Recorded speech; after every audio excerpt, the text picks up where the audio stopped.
Assalamu alaikum wa rahmatullahi ta'ala wa barakatuh. Alors dans cette vidéo, je vais apporter quelques éclaircissements sur celle que j'ai postée hier, car visiblement, j'ai heurté la sensibilité de certaines personnes qui ne voient pas en quoi il est grave de promouvoir la psychiatrie.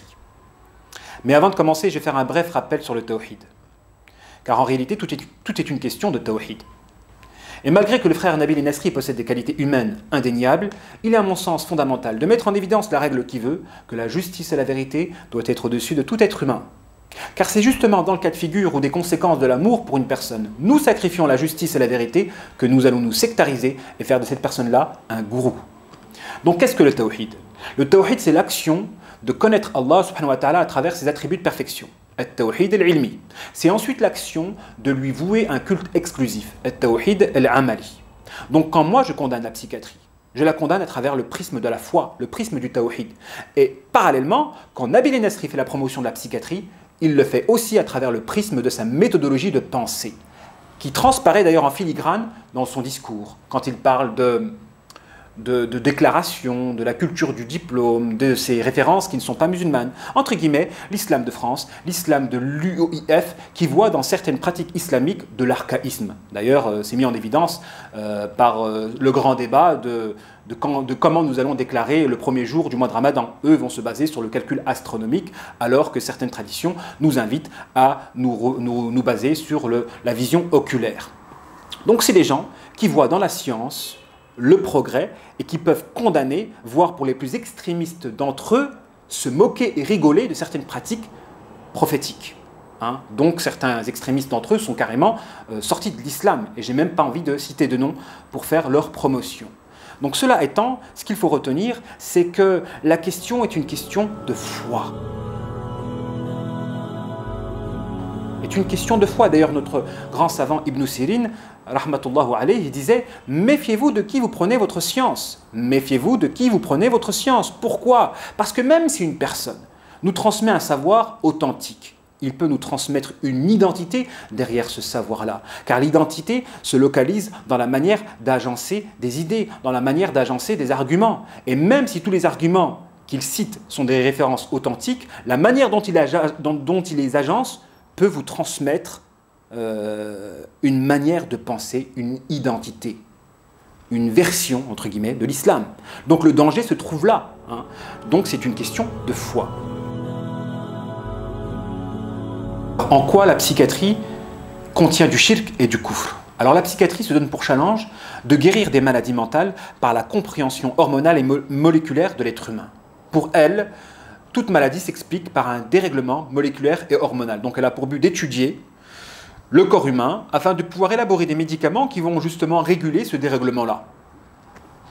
Or, il existe des maladies qui relèvent de la spiritualité. Allah subhanahu wa ta'ala dit dans le Coran « Fi qulubihim maradun fazadahumullahu marada » Dans leur cœur, il y a une maladie, et cette maladie a été accentuée par Allah subhanahu wa ta'ala. Donc Allah peut être le causateur d'une maladie. Comment voulez-vous qu'un psychiatre guérisse un patient d'une maladie provoquée par Allah subhanahu wa ta'ala avec des médicaments? Vous pensez qu'un psychiatre il peut vous guérir de l'hypocrisie et du dédoublement de la personnalité? Le penser, c'est de la pure folie. Il existe des maladies spirituelles provoquées par Allah subhanahu wa ta'ala, par nos forfaits à nous, par nos péchés. Et penser guérir de certaines maladies qui sont provoquées par nos forfaits et nos péchés, c'est de la pure folie. Et justement, la différence se situe ici, entre ceux qui promeuvent la psychiatrie et qui ont une vision athée de la chose, et ceux qui la condamnent et qui ont une vision spirituelle de la chose. Parce que ceux qui promeuvent la psychiatrie en réalité, ils pensent que c'est la molécule qui provoque la maladie. C'est le dérèglement moléculaire qui provoque la maladie. Et ils font de la molécule, cette chose minuscule, un rival d'Allah subhanahu wa ta'ala. Tandis que le croyant, lui, c'est Allah subhanahu wa ta'ala et nos forfaits à nous qui est à l'origine de la maladie.